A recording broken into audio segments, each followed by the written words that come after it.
So in 2014, the legal cannabis industry in Colorado created $76 million in tax revenue that never existed before.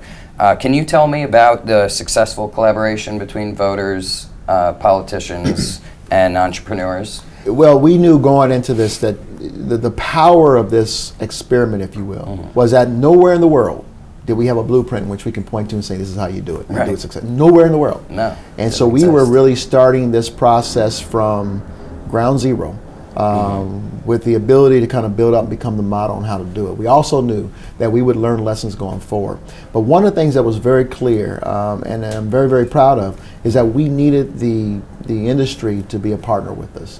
One of the things I want to make very clear, the industry has investors and businessmen and women who are very legit. They're putting their hard-earned money, many retirements, and investment on the line for this industry.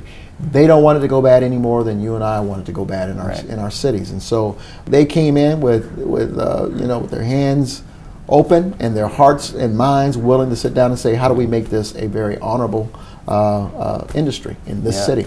And so we laid out the very basic values that I said were important to the city of government, and we went about the process of laying out our regulations and restrictions to implement the industry. So I'm very proud of the industry that came to the table and went to work on behalf of this new industry that was going to take place in our city. Right. Yeah, and you should be. I mean, I've been, took ride-alongs with Blue Line, which is armed security. Right. Did drop-offs to multiple dispensaries when I was out there, and saw all these small, medium, and large-sized businesses, and it's really not anything crazy or dangerous. I was impressed how well regulated and controlled it was. And I felt safer in a dispensary than a liquor store, because I knew everything was, you have to show your ID.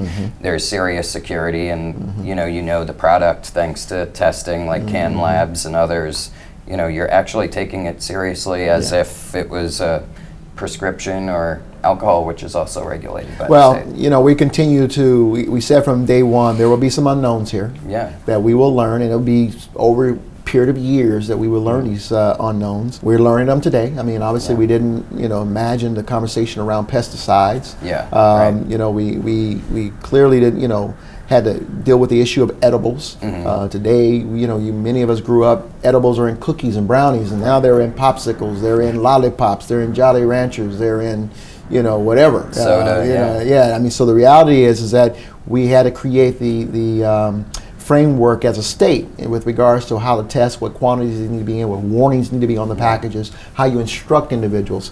But the undergirding values that we brought to this was protect our children, protect our communities, and make sure that we regulate and restrict the access to this new product in the marketplace that no one has a history of having in the marketplace on a legal basis. And so we've learned a lot, we continue to learn, and we'll get better. As a politician, you openly opposed Amendment 64 in the beginning, and the sky hasn't fallen. President Obama has openly said that cannabis is less dangerous than alcohol, and kind of we're peeling back as a society this 1930 era propaganda of fear and racism mixed to carry out private interests. It is evident cannabis wasn't made illegal because it's more dangerous than heroin or other Schedule I drugs. But Colorado, like we were just talking about, has rose above all that, created a brand new industry, one of the country's most successful and fastest growing industries that just came out of the black market. Can you tell me your thoughts on the industry? Has your opinion against Amendment 64 changed after seeing what you guys have accomplished, and how you see these entrepreneurs contributing to Denver and Colorado? So the reality is, you're right, I opposed Amendment 64. The reality today is, when the people have spoken, I have an oath to carry out the law of the land, which is to responsibly implement this new industry in Denver. And in partnership with the industry, we've done just that. As well, I got to tell you, now I'm proud of not only am I proud of the industry, I'm also proud of the people who work for the city and county of Denver. From the various agencies, whether it's the police department, the fire department, our excise and licensing department, our law department, all the folks who've come together and said, you know what, this is how we need to make sure we move this industry forward. I have appointed probably the first ever marijuana director policy director in the nation, probably in the world. Actually, Kilroy is her name, and she has really kind of shepherded all of the agencies that would be involved moving forward. And so, whether or not we support it or not, that is, we're going to do it in a very responsible manner. Today, what I can tell you is, it's still too early to understand what the impacts of legalizing marijuana are in our community. Yeah. We will continue to be, to regulate and restrict access to marijuana for our children. But obviously the chief concern is making sure our children don't have access to this drug. Right. Marijuana today is much different than the marijuana our older brothers may have smoked in the basement.